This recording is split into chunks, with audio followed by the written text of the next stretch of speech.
Jay Simons Morning Blend, welcome back again. Happy New Year to everyone. We're going to be talking about a couple of movies this morning. I'm actually going to let Janelle and Tony talk about the brand new Tom Hanks movie, A Man Called Otto, which actually opens next week, starring Tom Hanks, Mariana Trevino, Rachel Keller, directed by Mark Foster.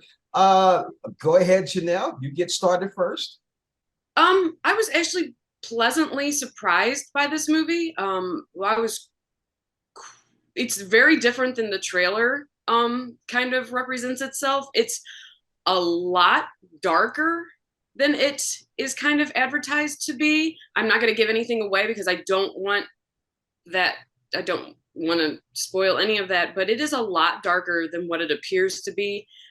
I think it helps that has that depth in the movie because his character in the beginning with the grumpiness kind of starts to wear thin a little. I think it becomes kind of almost a caricature of itself until you start to get more into his character and the reasoning behind it and his the journey he goes through as far as him with the rest of the um, rental group inhabitants. So yeah, I enjoyed it. I quite enjoyed it. I thought it was very good, very emotional, very deep, but nothing like the trailer shows. Tony? So I do agree. I think the trailer was misleading, which is kind of funny given that lawsuit that just came out about how you can be sued now as a film studio for misleading advertisement. So we'll see how that goes in the future. But I wasn't as excited or as thrilled with it as Janelle was. So my biggest thing was it was very cheesy. And okay, you can get that from time to time, especially when you're trying to elicit that emotional response. But I mean, I felt cringe at times with Tom Hanks trying to be mean. Like, he's a great actor, and I'm not taking that away from him. But him trying to be mean is just something. It's not in his DNA. You know, there's a certain conspiracy of people who think he may have, sinister undertones that are hidden behind closed doors. But I don't see him as a mean person, and it was tough to get around that. It just seemed forced. Too often.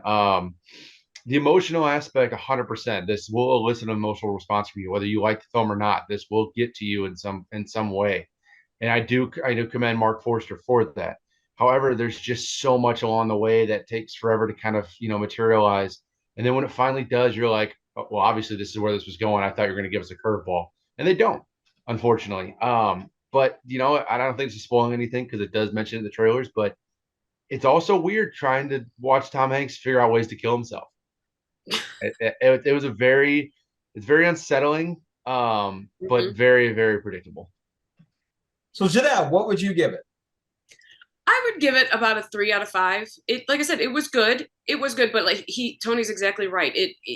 Like I said, his grumpiness is very, it's almost just very caricature like. It's weird, but it is very he's right. It's very unsettling watching him like go through the motions of suicide.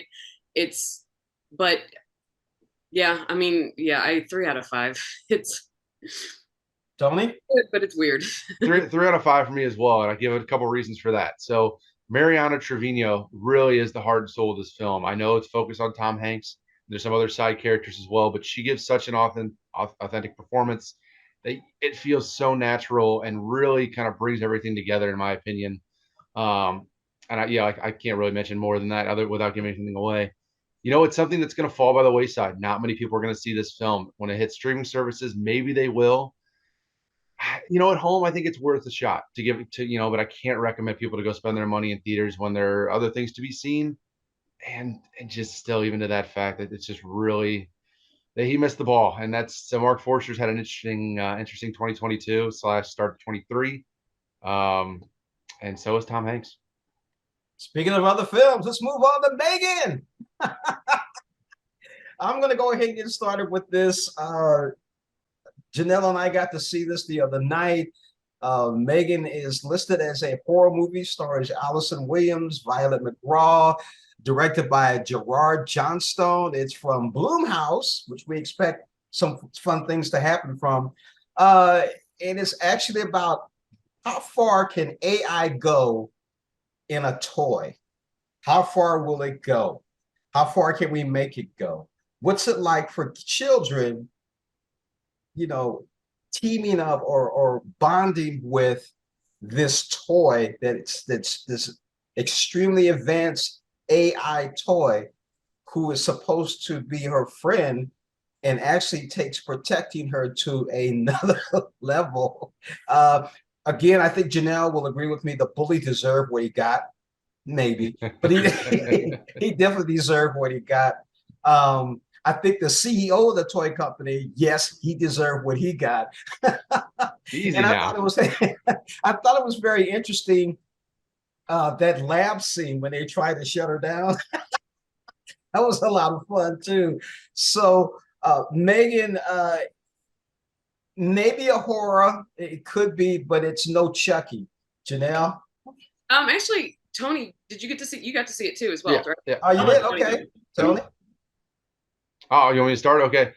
I had really high hopes for this. And a few months ago, Megan marketing was everywhere, and then it kind of disappeared. And honestly, now seeing it, it really does make sense why. I can't call it a horror film. You can't. The body count is so low, and I was expecting, that to be a little bit higher. I Yeah. get it. You can't just put bodies in the path, but I really think this film suffered from taking the PG-13 route as opposed to the R-rated route. It's going to get a wider audience. The teenagers are probably going to love it. It may start a whole new, I don't want to say franchise, but Megan is going to come back in some form, one way or another, depending on how they do it. We'll see. This Halloween, you're going to see a lot of Oh, Megan. a Yeah, lot of dress up Megans. Megans. Yeah.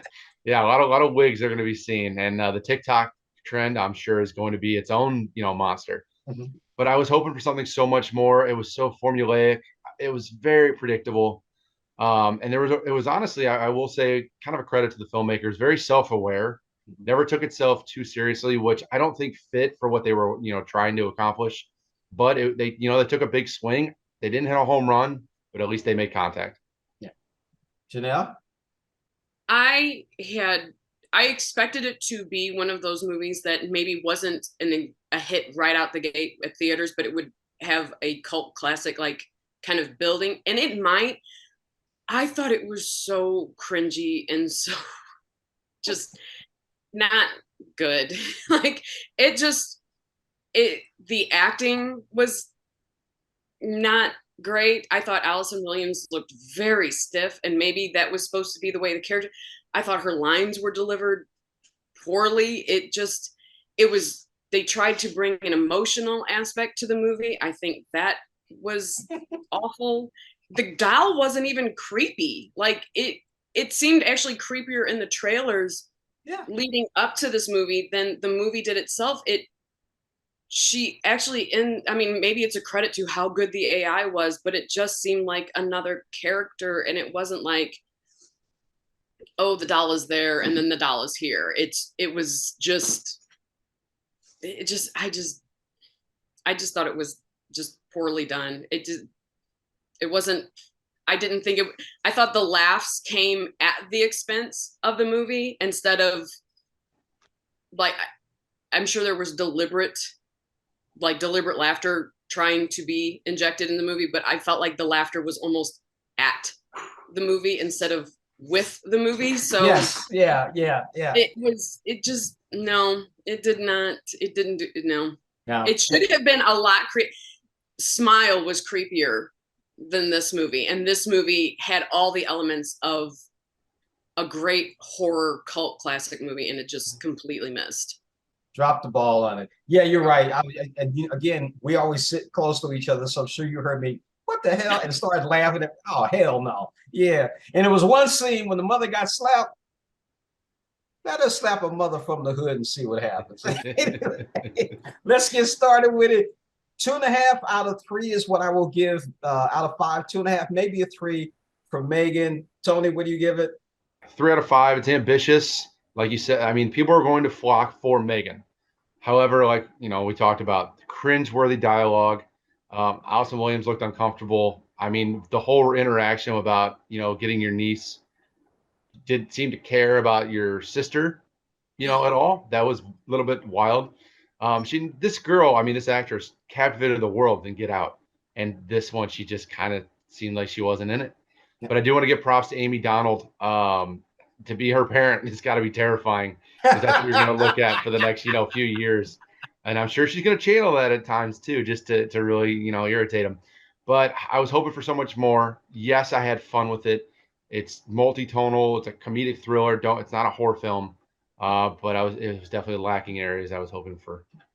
Janelle? I've got to give it a 2 out of 5. To me, it's one of those movies that you might put on in the background and kind of forget that it's on, and maybe occasionally look at it, have a laugh at the expense of the movie, and go back to what you're doing. It just wasn't there. Like I said, the cringy. It was cringy, not creepy, and it needed to be creepy, not cringy.